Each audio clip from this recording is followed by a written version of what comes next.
Hello, fellow history enthusiasts. It's Mira here, and welcome back to History Uncovered. Today, we're embarking on a journey through time, unraveling the enigmatic tale of Lucifer, the celestial being that transitioned from being the most radiant archangel to the notorious Satan. This narrative has stirred the imagination, inspired art, and provoked debate for centuries. Is he a tragic figure defined by hubris? Or perhaps, the ultimate antagonist in a cosmic play? If you're a lover of stories that blur the line between myth and reality, then you're in for a treat today. And hey, if you're new here or haven't done so yet, make sure to hit that subscribe button and give this video a thumbs up. Your support is what allows us to delve deep into these captivating stories. So, without further ado, let's dive deep into the shadows and illuminate the tale of Lucifer.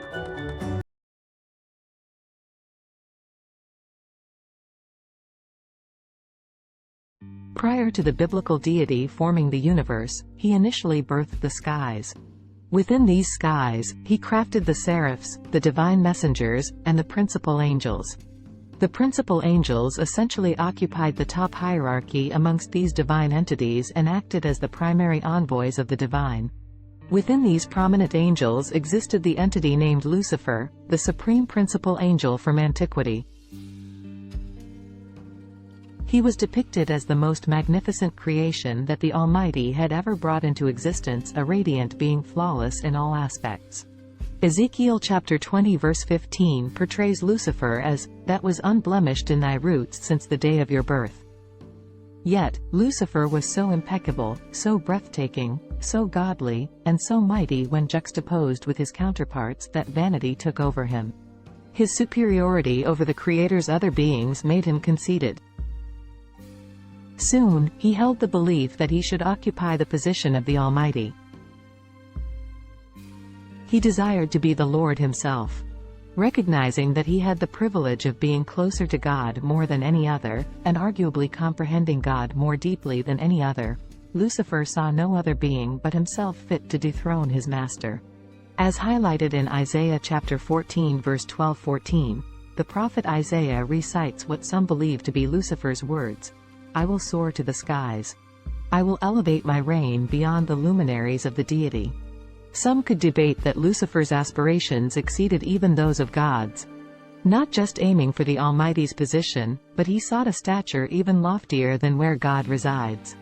Vanity would drive Lucifer to act upon his convictions that he indeed was mightier than the Creator. It was this very arrogance that blinded him, leading him astray, causing him to scheme and manipulate other angels to serve him. Given his superior intellect compared to other divine entities, beguiling them was within his capabilities. While a portion remained true to the Creator, a significant number of these angels, who would eventually be labeled as the fallen angels, started seeing Lucifer as a superior force. Although Ezekiel chapter 28 verse 15 acknowledges Lucifer's flawless nature, it also points out that sin was found in him, tarnishing his perfection. With a third of the angels supporting him, Lucifer initiated an assault on the Almighty, triggering a fierce celestial battle. Yet, what Lucifer didn't anticipate was the formidable opposition led by another principal angel, known as Michael. Confronted by Michael's might, doubt shadowed Lucifer's once unwavering confidence. Consequently, Lucifer morphed into a dragon, as referenced in Revelation chapter 12 verse 7-8, and there ensued a celestial war. Michael and his angels clashed with the dragon, but the dragon and his followers couldn't triumph, nor was there room left for them in the heavens. Why, one might wonder, did Lucifer even dare to challenge in the initial stages? Many might argue that this wasn't true bravery but sheer overconfidence. His defeat by Archangel Michael highlights the immense power of the biblical deity, where Lucifer is vanquished without God needing to directly intervene. Some could contend that God channeled his strength through Michael to best Lucifer. Regardless, Lucifer's defeat was unequivocal. Revelation chapter 12 verse 9 continues, "And the grand dragon was expelled, the ancient serpent identified as the devil and Satan, who deceives the world." He was thrown to the earth, and his angels were cast down with him. This is also where Lucifer is given another moniker, Satan, acquired post his defeat. This wasn't merely a blow to his ego. Lucifer lost it all. Not only was he forsaken by the Almighty, but he was also exiled from heaven, accompanied by all the angels who had allied with him. The days when he was celebrated as the most radiant, flawless entity amongst the Creator's works were behind him. He now epitomized the polar opposite. This downfall is elucidated by Luke, quoting Jesus in 10:18, "I watched Satan fall from heaven like lightning." Lucifer's eventual destiny is outlined in Revelation chapter 20 verse 10. "And the devil, who deceived them, was thrown into the lake of burning sulfur, where the beast and the false prophet had been thrown. They will be tormented day and night for all eternity." It's widely accepted that Lucifer wouldn't accept his fate silently. From his very exile, he began concocting a scheme to avenge himself against the Creator. As Lucifer no longer held the title of God's cherished creation, his wrath was directed towards the new favored beings, humanity. When the Almighty crafted Adam and Eve, they were tested with the forbidden fruit from the tree of knowledge. Seizing this chance to ridicule God, Lucifer stealthily entered the Garden of Eden, adopting the guise of a serpent. Yet, in the initial verses of Genesis describing Eve's temptation, this serpent is never directly identified as Lucifer. In Genesis chapter 3 verse 1, the serpent is simply depicted as the most cunning beast. Thus, it's probable that the association of Lucifer with this serpent was made by believers over time. While many teachings present this notion, it isn't explicitly declared in the early scriptures. Some counter this argument by highlighting Lucifer's label as the serpent, especially in Revelation chapter 12 verse 19. Others propose that Lucifer wasn't the actual serpent in Eden but manipulated it to speak for him. Yet, again, there isn't any direct scriptural evidence backing this claim. Furthermore, upon examining Lucifer's name's roots, we discover that Lucifer translates from Latin as light-bearer or morning star, even relating to the planet Venus.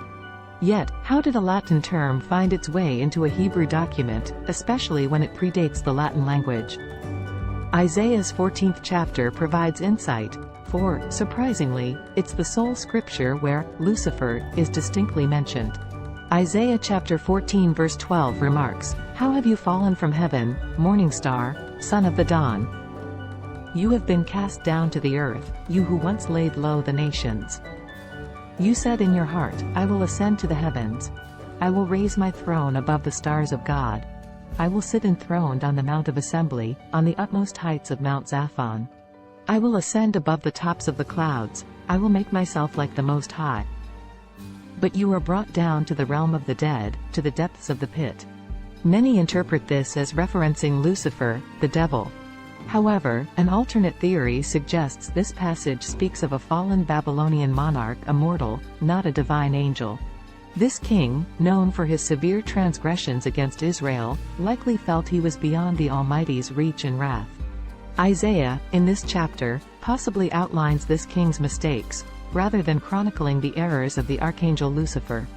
In fact, the term Lucifer isn't consistently used across all scripture translations.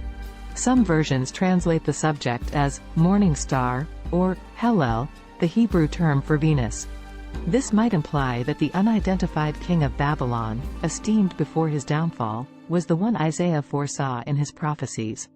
If this interpretation holds true, then how did the narrative shift to Lucifer, the fallen celestial? The precise reasons remain speculative.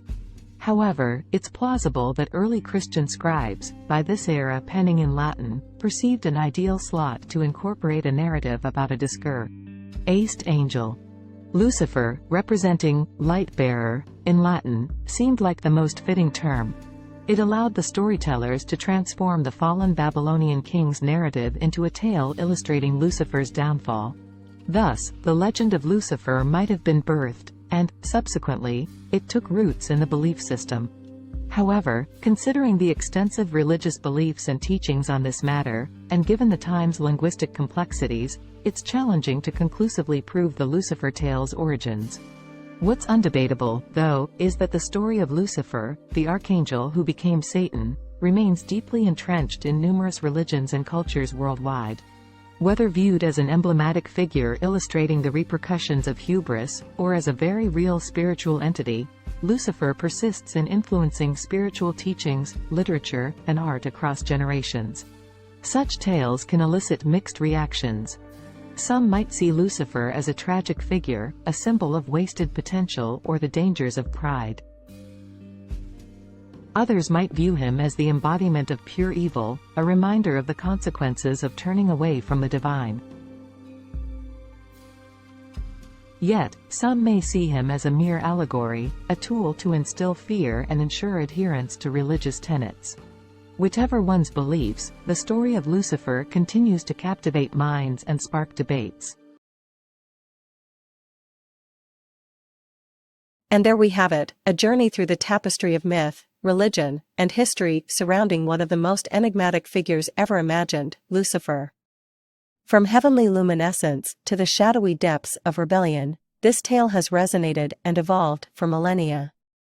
We hope this exploration has offered you a fresh perspective and sparked your curiosity even further. If you enjoyed this deep dive and want to be a part of more journeys like this, please consider giving this video a thumbs up and subscribing to History Uncovered. Your support truly makes a difference and fuels our passion for uncovering hidden gems from our collective past. Thank you for joining us today. And remember, there's always more to discover when you delve into history. Until next time.